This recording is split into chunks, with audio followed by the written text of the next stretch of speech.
La estación de tren de Granada estaba llena de ruido y prisas, pero a Marina todo le sonaba lejano. Bajó del vagón con su mochila colgando de un solo hombro, como si ese gesto pudiera hacerla sentir menos cargada.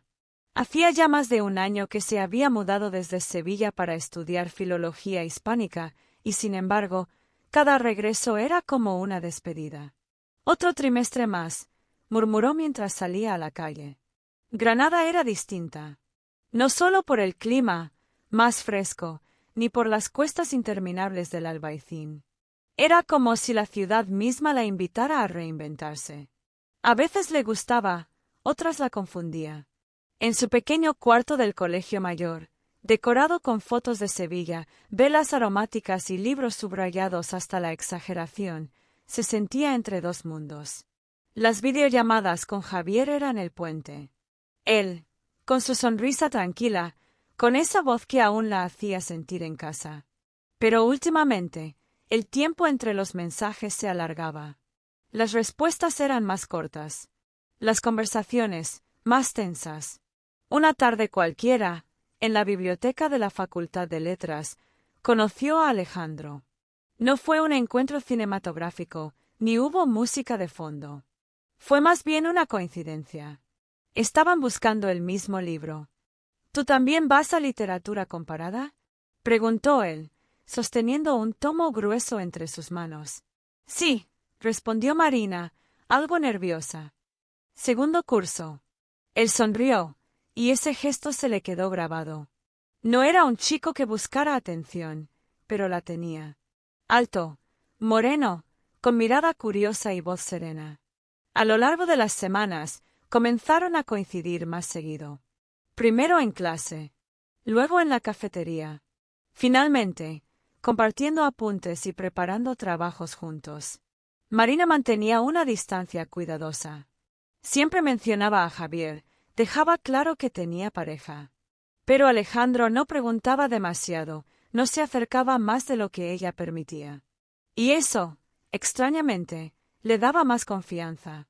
Un día, mientras caminaban por el Paseo de los Tristes, Alejandro le habló de su abuela, de cómo solía leerle poemas de Lorca cuando era niño. «Granada tiene algo, ¿no? Como si el tiempo aquí fuera distinto», dijo él. Marina lo miró. El sol se colaba entre los árboles, y la ciudad brillaba con ese tono dorado que solo aparece al atardecer. Y por un momento, se sintió libre. No como alguien que escapa, sino como alguien que respira por fin. Esa noche, al colgar con Javier tras una llamada fría y rápida, sintió un nudo en el estómago. No había hecho nada malo, se repetía. Pero algo había cambiado. Y ella lo sabía. En su diario, escribió: «Granada me transforma. Y no sé si eso es bueno o malo. Solo sé que empiezo a ser otra, y no estoy segura de quién soy con cada uno de ellos». La primavera llegó a Granada con una suavidad engañosa. Los árboles en flor, las terrazas llenas de brisas, el sol más cálido cada tarde. Pero dentro de Marina algo comenzaba a quebrarse. Hacía semanas que Javier estaba distante. En sus mensajes hablaba de su nuevo jefe, de los turnos eternos, de que llegaba agotado a casa. Las conversaciones eran breves, prácticas. «¿Has comido? ¿Cómo va el estudio? Te llamo luego, ¿vale?» Y luego, no llamaba. Marina intentaba no darle demasiada importancia, pero cada silencio se le clavaba en el pecho. Quería entenderlo, justificarlo. Y, sin darse cuenta, empezó a buscar otras formas de llenar ese vacío. Alejandro era constante, pero sin ser invasivo. Le dejaba notas con chistes en la libreta, la esperaba en la puerta del aula con un café, le pasaba sus apuntes subrayados con colores. Cuando le contaba cosas, la miraba como si cada palabra importara.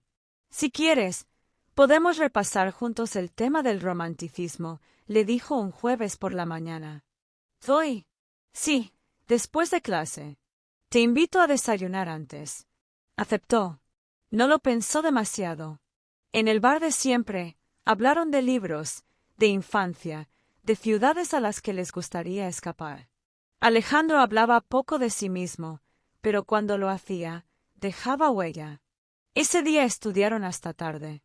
Al salir de la biblioteca, caminaron sin rumbo por el centro. La ciudad parecía flotar bajo las farolas. Marina no quería volver al colegio mayor. Sentía que, con Alejandro, podía existir sin estar pendiente de nada. ¿Quieres subir un rato?, preguntó él, ya frente al portal de su piso. No hubo intención oculta, o no evidente. Subió. Él puso música suave, sacó 2 tazas de té y encendió una lámpara baja. El ambiente era cálido, tranquilo. Empezaron hablando de literatura, terminaron compartiendo historias personales que nunca habían contado a nadie. En un momento, Marina dejó de hablar. Alejandro también. Silencio.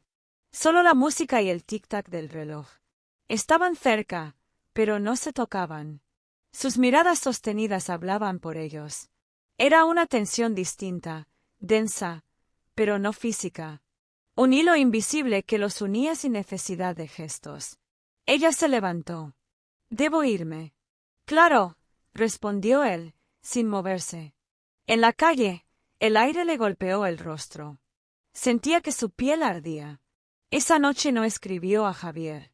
Al día siguiente, cuando él le envió un mensaje, ella tardó en contestar. Cuando llamó por videollamada, fingió estar ocupada. Comenzó a poner excusas. A veces incluso cerraba el móvil solo para evitar ver su nombre en la pantalla. Se decía a sí misma que era por el estudio, por el estrés. Pero en el fondo sabía la verdad. En su diario escribió: «No pasó nada. No nos tocamos. No dijimos nada. Y, sin embargo, nunca me había sentido tan culpable. Le fallé. No con mis actos, sino con lo que estoy sintiendo. No sé cómo volver atrás. No sé si quiero». Las clases continuaban, los días se llenaban de libros y apuntes, pero dentro de Marina había una tormenta. No era solo entre Javier y Alejandro. Era entre lo que era y lo que empezaba a ser. El tren a Sevilla partió temprano un viernes. Marina miraba por la ventana mientras el paisaje cambiaba, deslizándose entre campos verdes y pueblos dormidos. El corazón le latía como si supiera que algo importante estaba a punto de romperse. Hacía semanas que no veía a Javier. Los mensajes se habían vuelto esporádicos, las videollamadas, casi inexistentes. Y sin embargo, él la esperaba en la estación como siempre, con esa sonrisa tranquila que tanto había echado de menos. «Estás más delgada», fue lo primero que dijo, acariciándole el brazo con suavidad. «Y tú más cansado», respondió ella, intentando devolverle la sonrisa. El fin de semana transcurrió en un clima denso, como si cada gesto estuviera envuelto en preguntas sin respuesta. Pasearon por las calles del centro, visitaron su cafetería favorita, incluso cocinaron juntos. Pero la risa no era la misma. Ni los silencios. Javier la miraba con los ojos de quien sabe que algo ha cambiado, pero no se atreve a preguntar. Marina hablaba poco, evitaba el contacto visual. Por momentos quería abrazarlo con fuerza, suplicarle que todo vuelva a ser como antes. Pero no podía fingir. La tarde del domingo salieron a caminar por la orilla del Guadalquivir. El sol empezaba a caer y el río brillaba como si supiera guardar secretos. Marina caminaba despacio, con las manos en los bolsillos. Javier, a su lado, en silencio. «Tengo que decirte algo», dijo finalmente ella, mirando el agua. Él asintió. No dijo nada. «No estoy segura de lo que siento. Ya no sé si somos los mismos». «Lo sé», respondió él, casi en un susurro. Ella lo miró, sorprendida. «¿Desde cuándo?» «Desde hace tiempo. Pero no quería ser yo quien lo dijera». Marina sintió como algo se rompía dentro. No por las palabras, sino por la calma con la que fueron dichas. Como si ya no quedara fuerza ni para discutir. «Lo siento», murmuró. «Yo también», dijo Javier. Luego la miró por última vez con ternura. «Cuídate, ¿vale?» En el tren de regreso, Marina no lloró. No podía. Observaba el reflejo de su rostro en el cristal y apenas se reconocía. No estaba con Javier. No era libre. No era feliz. Solo era otra. Alejandro le escribió esa noche. Un mensaje corto. ¿Volviste bien? Ella no contestó.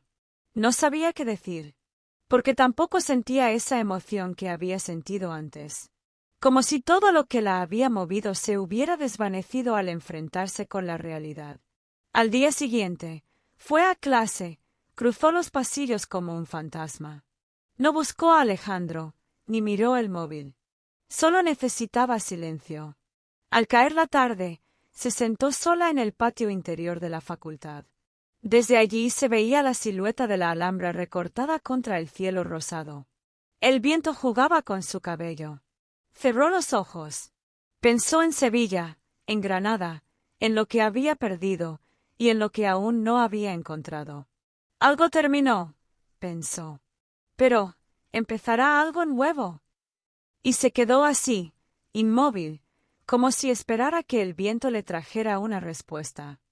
Gracias por vivir esta historia con nosotros en Diario de Amor. Suscríbete, dale like y no te pierdas los próximos capítulos donde el deseo y el destino vuelven a cruzarse.